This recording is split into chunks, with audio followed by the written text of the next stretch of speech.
It's time to notice the parallels, Gemini, between the way you take care of yourself and the way you take care of your projects.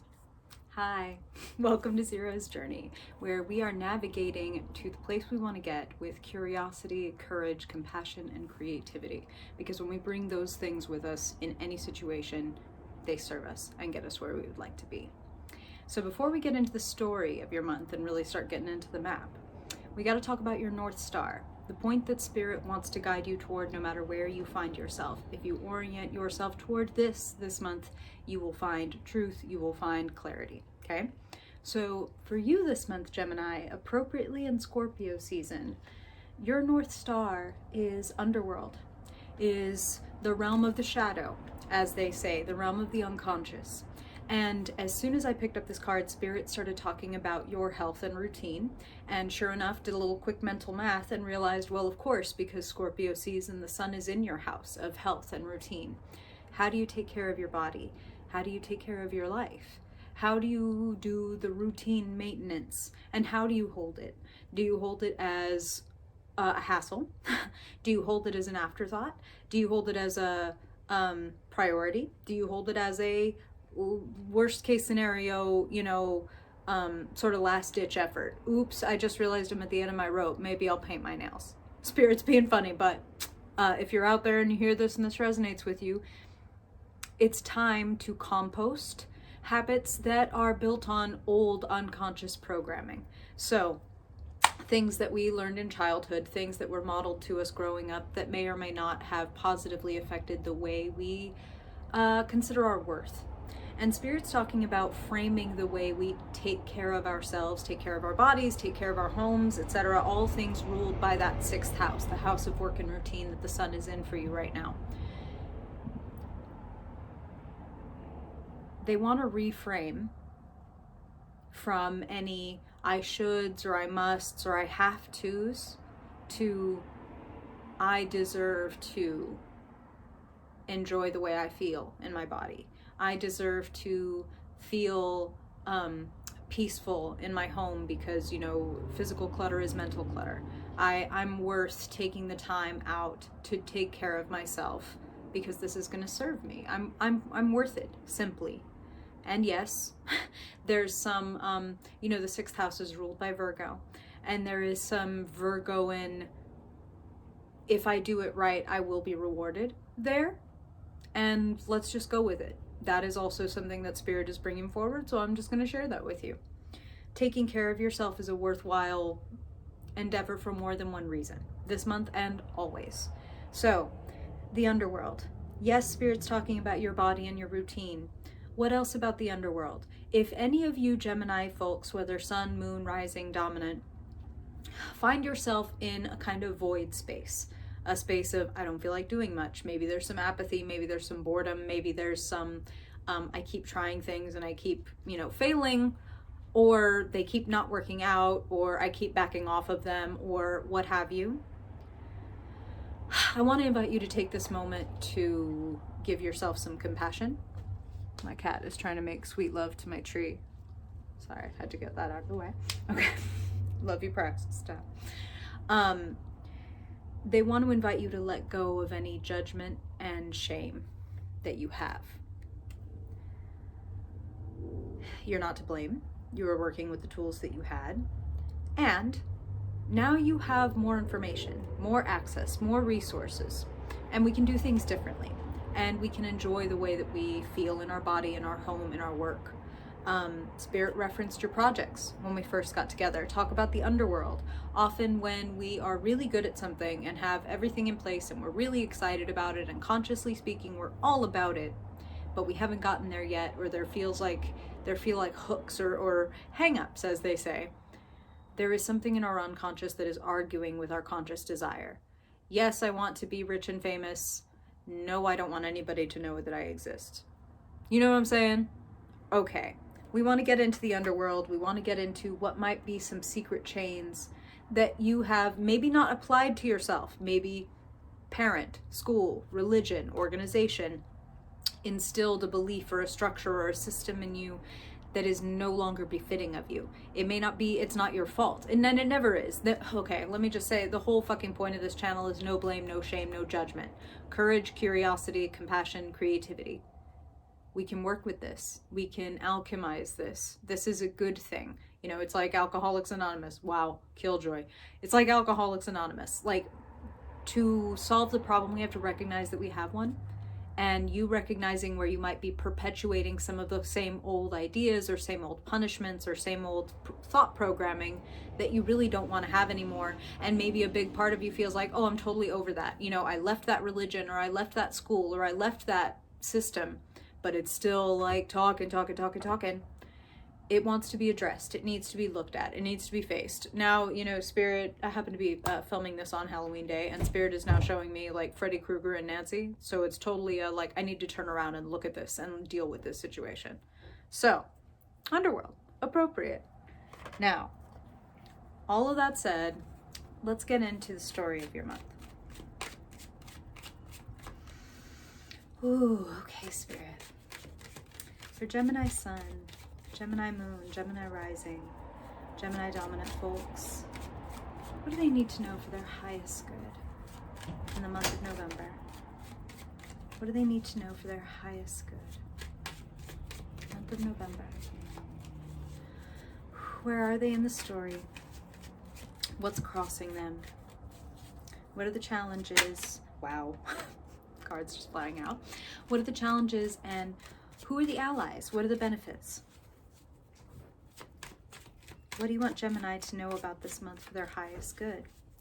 To have the most joyful, peaceful, loving, abundant, fun month possible, Spirit. How can Gemini know where they are to best get what they want? Wow. Wow. I'll tell you about that, but that was very appropriate for the phrase that I just used. Spirit just threw that out like, well, here you go. Beautiful. Okay, Gemini. It's composting season. What have you got for Gemini, Spirit? What have you got for Gemini Sun, Moon, Rising for their highest good, please? The story of November. The story of November for Gemini's highest good. Gemini Sun, Gemini Moon, Gemini Rising, Gemini Dominance. What's going on around them? And how can they see through that mirror what is meant to be revealed in themselves? Gemini in November. Gemini.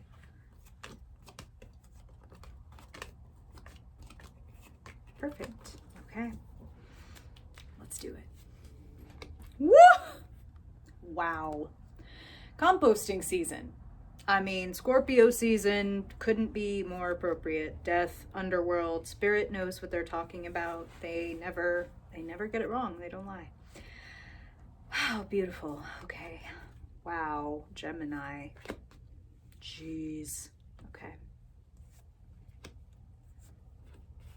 Wow. Beautiful.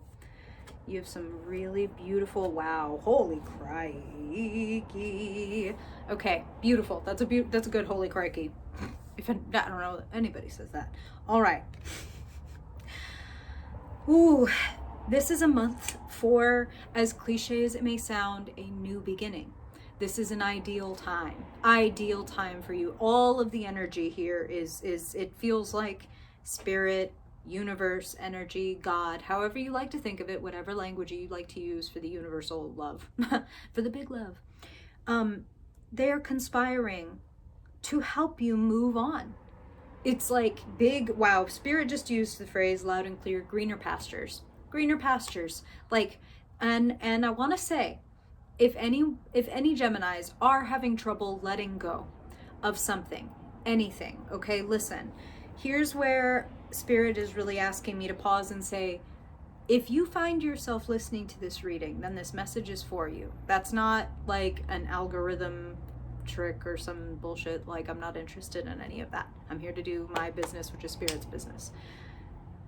Whatever in your life, and specifically in your head, you feel like, I want to be done with this. I want to be done with this. I want to be done with this. But there's still some like lingering undoneness for whatever reason. for whatever reason. Reminder that if you're still thinking about an ex, it doesn't necessarily mean, oh, I'm still in love with my ex, I need to get back with my ex. It might be, there is still some shit from that situation that I haven't finished processing or integrating or learning. So something is bringing me back to the memory of this, memory of this, memory of this. What is it? Okay, let me go ahead and like take a big deep breath and allow that to exist. It doesn't mean you have to sit down necessarily with a piece of paper and a pen and like think it all through and exhaustively pour over it.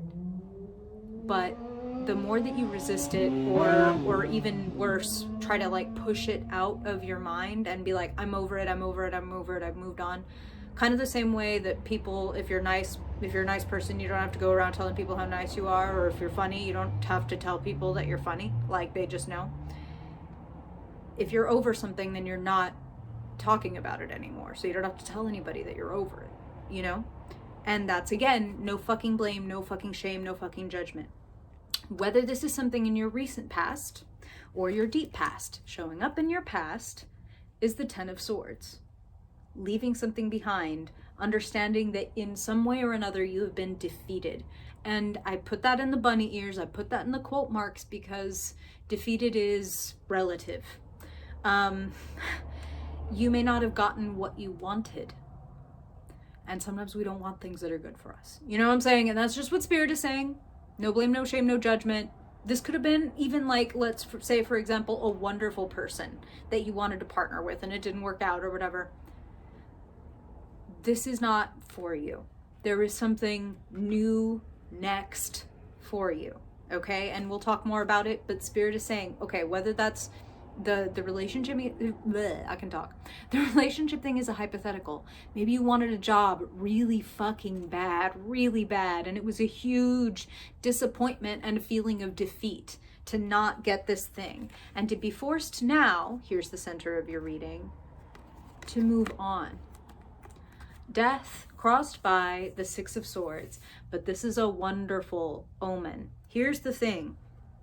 This energy sucks when we resist it, when we say like, no, it shouldn't be like this, or I'm not even saying, no, I'm not done with this, because at least I'm not done with this is like a conscious understanding that you're going to continue to engage with the thing, which fine. Again, no blame, no shame, no judgment. However you need to learn the lesson, understand whatever it is you're supposed to understand from that situation, organization, job, person, whatever. That's how you're going to find it, is by being actually open to the experience and the feelings and the thoughts that come up when you consider it. Not necessarily acting upon those things, but allowing them to come up. If they're coming up, they want to be looked at, okay? And they want to be looked at gently. Gently. Spirit is using that word very, very, very deliberately. Here in the foundation of your reading, beautiful card, Temperance. You know, this is the Sagittarius card. It's a mutable card, as you are a mutable sign, meaning adaptable, changeable. You know, you can shift and grow and evolve on a dime, for the better and for the worse, right? Because all of the signs, we all have our bright and dark sides. Spirit wants you to allow the thoughts and even, yes, the analysis that wants to come up around your past, around, again, whatever you might be hanging on to that is hanging on to you, that is like keeping you from getting where you want to go. So this, again, could have been deep past, could have been recent past. I want you to consider what you feel hung up on that feels like, I should be over this. Because that's the feeling they're giving me, is like, I should be over this. That's up for debate, and it's not even a worthwhile debate. The real headline here, the real plot, is greener pastures right in front of you. So it's not about like, hey God, why are you still looking behind you? There's these greener pastures out here. No, it's like, hey, when you're ready, this is going to be great. So, you know, take your time and get ready. This is a month to shed some shit. And Spirit was being funny and Dr. Seussian and said shred right when I was saying shed. Like, so it's like shed and shred. So some of y'all like literally have a shredder, and there's some like cards and letters and shit from like a person that you really don't need to be carrying their literal physical or like emotional metaphorical baggage with you anymore. Like, why am I keeping these old notes from that ex who like cheated on me hideously for years. Like, I don't need that shit taking up space in my brain or in my fucking closet, right? You know what I'm saying? And as above, so below, as within, so without. If it's happening here on earth, it's happening there in the ether, and vice versa. So if I clear out the baggage here, it does in fact help me clear out some etheric, intangible baggage. You feel me? And in both senses, I feel lighter, because thoughts do have weight. Okay, so crowning your reading, connected to your foundational card. Temperance and Four of Swords are both cards of extreme gentleness. To use the word extreme is actually a misnomer. It's the card of not going to extremes. It's the card of moderation. Spirit Reminder was talking about the way that you take care of yourself, the way that you take care of your body. Temperance does also talk about that. You know, no all-nighters, no extremes. Are you hydrating? Are you eating? Are you letting yourself go hungry, and then pounding down a bunch of food? Or are you actually like paying attention to the subtler signals of your body and responding to them? And to be able to hear and respond to those subtler signals, we need that Four of Swords rest. We need that time out. We need that space to let our thoughts out. Whether that's on a piece of paper, whether that's with a therapist, whether that's with a good friend, but it is important for you to also take the time with yourself, to hear yourself.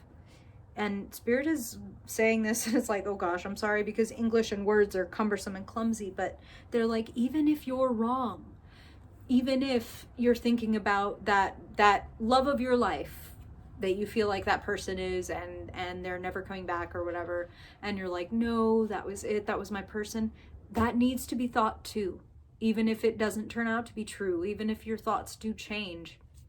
For thoughts to change, they gotta be allowed to come up and get some oxygen, right? They gotta be exposed to air. And you'll see if they're like stainless steel and it's like, wow, right, that is true.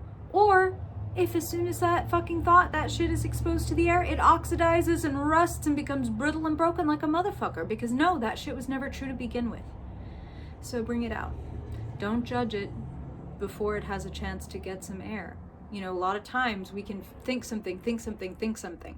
And the minute we say it out loud to like another human being, we're like, oh, that's fucked up. Do you know what I mean? This is like that. Allow that. Don't judge it. Bring it out. Now, when I say that this reading is so beautiful, where you find yourself, Four of Wands, totally supported, loved, surrounded by community. Four of Wands is like committed and happy partnership. It's often referred to as the marriage card. I would also say that in this age we could call it the commitment card, even the cohabitation card, but it's also just plain and simple the card of feeling like you're at home, feeling good where you are, feeling like you have a great foundation and room to grow. You know what I mean? And it's like being celebrated and surrounded. So some of you are going to be having some kind of literal celebrations around yourself or other people in your life. Of course, you know, it's November, so Thanksgiving is a gimme. Home celebration. Okay, yeah. Oh my God, are you thinking? But it's a thing. And Spirit is reminding you that wherever you may find yourself in life, whether you feel it on this side of the planet or it's coming from the other side of the veil, you are loved and supported. Ancestrally, communally, you are supported. And from this supported place, here's your future. It's a beautiful place to jump into whatever it is that you feel like you want to do. Yes, you can get in over your head. Yes, you may have no goddamn idea what you're doing. If you are excited about it, if it is teasing your senses, you know, Spirit is showing me that like an image from those old cartoons where somebody puts like, let's say a freshly baked pie on a windowsill and the scent like travels to somebody and they get a whiff and they're like summoned and riding the magic carpet of their nose right over to that beautiful pie. If it is stirring your senses, there is something there for you, whether it's the ultimate thing or whether there is something that you were going to encounter, meant to encounter along the way. If it tickles your senses, if it inspires and excites you, If even, yes, it scares you a little bit in that exhilarating sense, go for it. The Fool, reminder of one of my favorite Stoic philosophers, Epictetus, said, if you wish to improve, be content to be thought foolish and stupid. Be okay with not being great at something. Be okay with other people seeing you not be great at something, or not be perfect at something, or be a beginner, or whatever. Be a beginner. Take joy in that. Integrate that as part of your identity. I'm not somebody who does things perfectly. I'm someone who's brave. I'm someone who tries. I'm someone who gets into what they want to get into, and like if I decide that I want to get out, I can get out too. Gemini, mutable. I do what I want. But I feel like I want to get into this. And I would say this is something with staying power, and that's the phrase that Spirit is using. So if you've been considering like a career path, and that's really like the strongest sort of sensation that Spirit is bringing up, it's like career path, vocation, like I think I really want to be working on this or creating this or learning more about this. Follow your nose, okay? I want to be learning more about this. This excites me. This is the apple pie on the windowsill of my dreams. There is great, again, supportive energy around you, Gemini, King of Pentacles, in the position of who or what is around you. And this is a who. King of Pentacles, you can be anywhere on the gender spectrum and show up as a king. So I would say look more about the qualities of the personality of this person. To come through as a king says that they are kind of boss and managing this thing very well. So King of Pentacles is managing their money, or alternatively managing their skills, which is the thing that equates to their money. So this is somebody that you probably think of as like, wow, they really have their fucking shit together. Like whether they're wealthy or whether they're wealthy in skill, you can learn a lot from this person, and this person wants to support you. This person may even want to support you financially. Remember, King of Pentacles, this could also represent like an organization, like the liaison with an organization that wants to fund what you're doing. So don't limit yourself to just the idea of somebody who wants to maybe be a patron or even like a mentor, which are both possible. This could be somebody saying like, we straight up want to give you money to do the thing that you want to do. So if you're thinking about applying things, if you're thinking about moving on from a job or a place or whatever, shoot your shot. Shoot your shot. Go out there. Do the thing. You are being supported. There are people who want to give you what you want. The potential. Beautiful. Eight of Pentacles. Doing your thing. Doing it well. The Eight of Pentacles is not just any work. It's like your great work, your capital G, capital W. I love this. I want to be learning this. And when I say work, this could be something that you are not currently even getting paid for. This can be like, this is currently a hobby or a craft or just a passion that I'm getting better at knitting, or I'm learning calligraphy or whatever. Growing your skills equates to growing your money, because Pentacles is Pentacles is Pentacles. As above, so below, as within, so without. If you are growing and cultivating yourself, your skills, your money grows in time with you. That's just what Spirit is saying, and that is that's one of those axioms of the universe, all right? The more you have, the more you have to offer. That's what Spirit is saying. So, not just that though, this is the joy of work, of training particularly. So some of you might be like, I'm working my way up to mentor, or I'm going to school, literally, I'm going for some kind of certification or something like that. But it's working up to that place where you are like apprentice on the verge of becoming the master, okay? Now, the key to your reading, your final card. Beautiful, beautiful, beautiful energy. The Empress. Creativity, generosity, abundance. You know what I mean? The Empress has plenty and enjoys plenty. And the Empress is about your creative incubator. You know, she's often depicted as pregnant, because isn't that the ultimate sort of creative incubator, right? And now Spirit is tying that to what they were saying in the beginning about how you take care of yourself equates to the way that you take care of your projects. You know, like a plant, projects need consistent, gentle, even care. Sometimes we want to like pour, but that would be like dumping a bunch of water into a plant that had been dry for a really long time, right? Like I'm not going to do all that writing that I said I want to do, or that creating, or that drawing, or whatever it is that I want to practice, that Eight of Pentacles thing. Like, I don't really feel like it. I don't really feel like it. I don't really feel like it. Maybe I'll do a marathon today. That's like dumping the water on the dry plant. And that's not really going to do the same for it as it would to receive a little bit of misting, or just a few tablespoons of water every day, so that it can be consistently, you know, nourished, replenished. You, your body, your projects deserve to be gently, evenly, consistently nourished. Let's try an experiment where you do that for yourself this month and just see what grows. See what comes about by December. I hope that I will see you then. I hope that this reading brings a lot of fruit in your life, and that it serves you very well, Gemini. I appreciate you spending the time. If you ever want to get a personal reading, or you want to hang out and chat, or support the channel, all the ways to do that are in the description below. I really appreciate your time and energy, Gemini, and I hope mine repays you many times over. And if I don't see you in a vlog, then I hope I will see you in your December reading. Bye, Gemini.